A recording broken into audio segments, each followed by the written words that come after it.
இது லிஸ்ட்லயே இல்லையே. விஜய் கூட சேரும் டீம். அவர் சொன்ன சஸ்பென்ஸ் இதுதானா?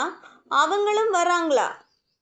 2026 சட்டமன்ற தேர்தலை எதிர்கொள்ளும் வகையில் திமுக கூட்டணி ஏறக்குறைய உறுதி செய்யப்பட்டுவிட்டது. அதிமுக, பாஜகவுடன் கூட்டணி அமைந்திருக்கும் நிலையில் மேலும் சில கட்சிகள் வரலாம் என எதிர்பார்க்கப்படுகிறது. இந்த நிலையில் தமிழக அரசியலில் புதிய வரவான விஜய் கூட்டணி தொடர்பாக என்ன முடிவு எடுக்கப் போகிறார் என்பதுதான் கேள்வியாக இருந்தது. இந்த நிலையில் ஓபிஎஸ், டிடிவி தினகரன், டாக்டர் கிருஷ்ணசாமி ஆகியோர் விஜயுடன் கூட்டணி அமைக்கலாம் என சொல்லப்படுகிறது. அது மட்டுமல்லாமல் பாமக உள்ளிட்ட சில கட்சிகளுடன் பேச்சுவார்த்தை நடைபெற்று வருவதாகவும் தகவல் வெளியாகியிருக்கிறது.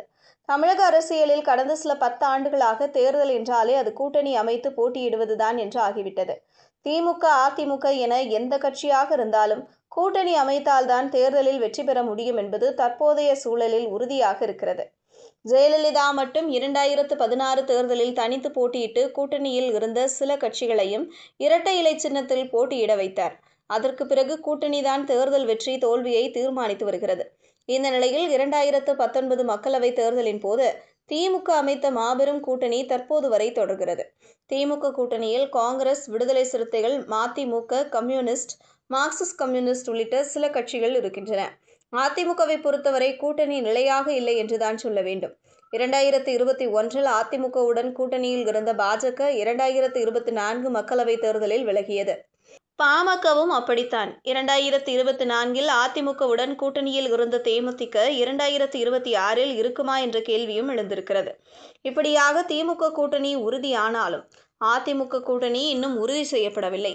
அதே நேரத்தில் பாமக, தேமுதிக உள்ளிட்ட கட்சிகளை கூட்டணிக்குள் அழைத்து வர பேச்சுவார்த்தைகள் நடக்கின்றன. ஏற்கனவே பாஜக கூட்டணியில் இருக்கும் தமிழ் மாநில காங்கிரஸ், ஐஜேகே உள்ளிட்ட கட்சிகள் அதிமுக கூட்டணியில் கிட்டத்தட்ட இணைந்தது போலத்தான். கடந்த தேர்தல்களில் 3ஆம் இடம் பெற்ற நாம் தமிழர் கட்சியின் சீமான் 2026 சட்டமன்ற தேர்தலில் தனித்துதான் போட்டி என அறிவித்ததோடு சில தொகுதிகளுக்கான வேட்பாளர்களையும் அறிவித்துவிட்டார். இதற்கிடையே 2026 சட்டமன்ற தேர்தலில் முதன்முறையாக களமிறங்குகிறது விஜயின் தமிழக வெற்றிக் கழகம். 2026 சட்டமன்ற தேர்தல்தான் இலக்கு என அறிவித்து தற்போது அதை நோக்கி பயணித்து வருகிறார் விஜய். பிரம்மாண்டமாக 2 மாநில மாநாடுகளை நடத்தியுள்ள விஜய் தற்போது தேர்தல் சுற்றுப்பயணத்தையும் மேற்கொண்டிருக்கிறார். டிசம்பர் மாதத்துடன் அந்த பயணம் முடிவடையும் நிலையில் அதற்கு பிறகு கூட்டணி பேச்சுவார்த்தைகள் தீவிரமடையும் என எதிர்பார்க்கப்படுகிறது. தற்போதைய சூழலில் தமிழகத்தில் 4 முனை போட்டி நிலவுகிறது. இது ஒருபுறம் இருக்க, விஜயுடன் இதுவரை எந்த கட்சியும் கூட்டணி அமைக்கவில்லை என்ற விமர்சனம் இருக்கிறது. அதே நேரத்தில் தேர்தல் வரை பொறுத்து இருங்கள், கூட்டணி யாருடன் என்ற ரகசியத்துடன் சஞ்சாரம் செய்யுங்கள் என பொடி வைத்து பேசினார் விஜய். இதனால் அவருடன் சில கட்சிகள் பேச்சுவார்த்தை நடத்தி வரலாம் என சொல்லப்படுகிறது.